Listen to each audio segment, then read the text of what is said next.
अस्सलाम वालेकुम all viewers. मुझे उम्मीद है कि आप सब जो है वो खैरियत से होंगे। मैं आज आपको जीडीबीज़ पोस्ट करने का मेथड बताने जा रहा हूं और आप सब के सामने एक फाइल जो है जीडीबी में पोस्ट करूंगा। फर्स्ट सेमेस्टर है, मुश्किलात होंगी, पहली दफ़ा एलएमएस पर आए होंगे, एलएमएस को ओपन करना भी मुश्किल हो रहा होगा किसी को, और बहुत सारी चीज़ें असाइनमेंट सबमिट करना बाद में समझ आ जाता है आहिस्ता आहिस्ता। तो आपने टेंशन नहीं लेनी, कोई भी चीज़ की प्रॉब्लम हो, समझ नहीं आ रही हो तो आप पूछ लिया करें। तो आज मैं आपको जीडीबी पोस्ट करने का मेथड बताऊंगा। आपने देखना है, आप सब के सामने मैं जीडीबी मैथ की पोस्ट करूंगा। ये है LMS ST100 जीडीबी।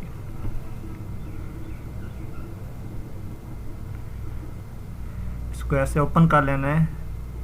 ये सबमिटेड है, इसके पूरे मार्क्स हैं। एक्सलेंट कमेंट दिया गया है इंस्ट्रक्टर की तरफ से।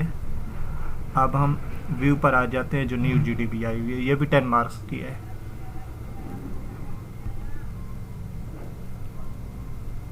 डेटा को हमने स्टेम और लीफ में कन्वर्ट करना है, फिर उसके बाद उसकी मॉडल वैल्यू बतानी है।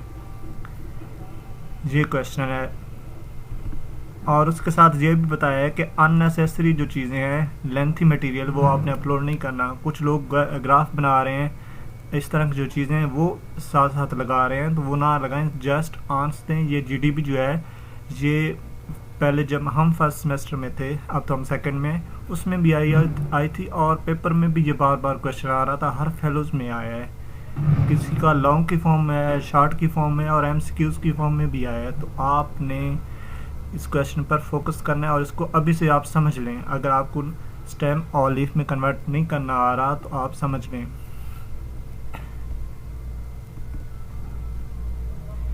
ये लिखा है पोस्ट मैसेज आपके लेफ्ट साइड में, इस पर आपने क्लिक करना है।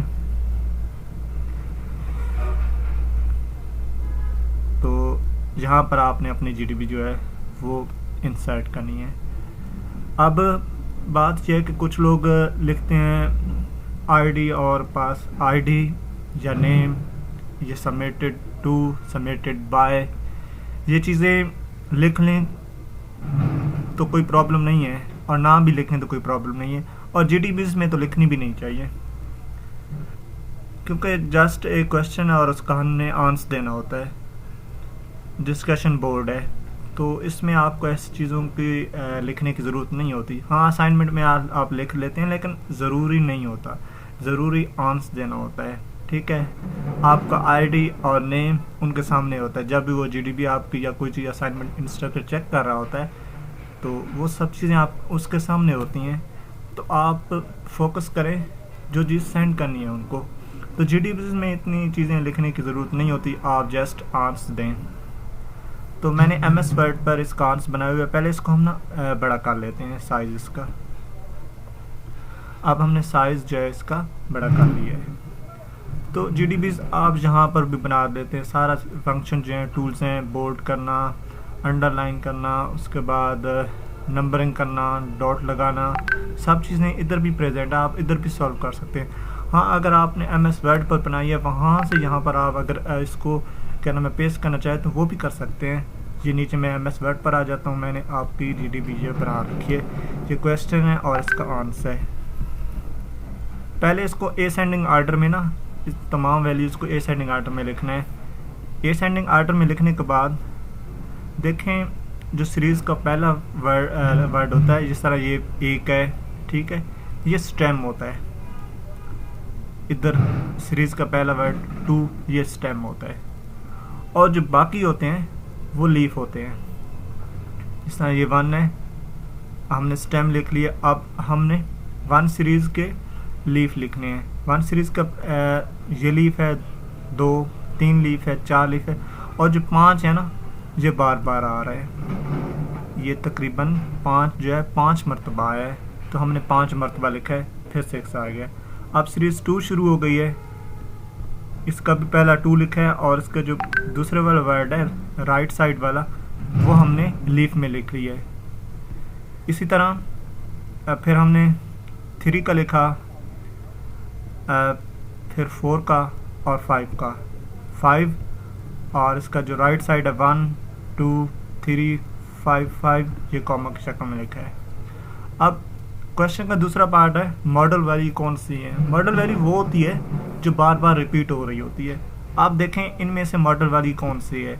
मॉडल वैल्यू जो 1 और 5 है, 5 जो है बार बार रिपीट हो, तकरीबन 5 मरतबा रिपीट हुआ है, ज़्यादा रिपीट हुआ है। जो सबसे ज़्यादा रिपीट हो 5, 9 भी रिपीट हुआ है, 2 बार रिपीट हुआ है, लेकिन जो 5 है वो 5 मरतबा रिपीट हुआ है। तो मॉडल वैल्यू जो है 1 और 5 है, 5 जो है बार बार रिपीट हुआ है। तो क्वेश्चन का ये जो दूसरा आंसर है ये आपने इस तरह लिखना है कि मॉडल वैल्यू जो है 1 और 5 है। तो इस सारे को आपने कंट्रोल ए करके कॉपी कर लेना है।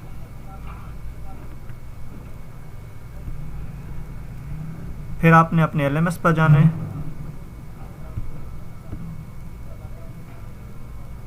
पोस्ट मैसेज पर क्लिक करना है और यहाँ से मैक्सिमाइज कर लेना है, कंट्रोल V। सारा आंसर जो है यहाँ पर पेस्ट हो चुका है। ये क्वेश्चन है और पहले डेटा को असेंडिंग आर्डर में आपने लिखा, आर्डर बेस्ट है, और उसके बाद स्टेम और लीफ वैल्यू निकाली है, उसके बाद मॉडल डेट वैल्यू, लास्ट पे आपने इसको पोस्ट कर देना है। फिर मैं मिनिमाइज करता हूँ तो यहाँ पे पोस्ट मैसेज है, यहाँ पे आपने क्लिक करना है। मैसेज जो है हमारा पोस्ट हो चुका है, GDB आंसर, ये ID, यानी कि आपकी ID भी खुद ब खुद इधर आ गई है। तो ID और जो नेम होता है ये लिखना ज़रूरी नहीं होता। अब हमने नेम नहीं लिखा, ID नहीं लिखी, जब GDB आंसर भेजा है तो ये ID आ गई है। तो ये सब चीज़ें उनके सामने होती हैं, जस्ट आंसर पर फोकस करना चाहिए। तो GDB मैंने आपके सामने पोस्ट की और इसको MS वर्ड से यानी कि सिलेक्ट करके यहाँ पर पेस्ट किया आपके सामने। तो उम्मीद है आपको समझ आ गई हो कि अगर आपको वीडियो पसंद आई है तो आप चैनल को लाइक भी करें और सब्सक्राइब भी करें।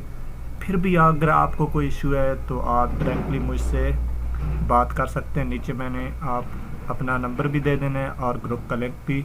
मिलते हैं ब्रेक के बाद। अल्लाह हाफिज़।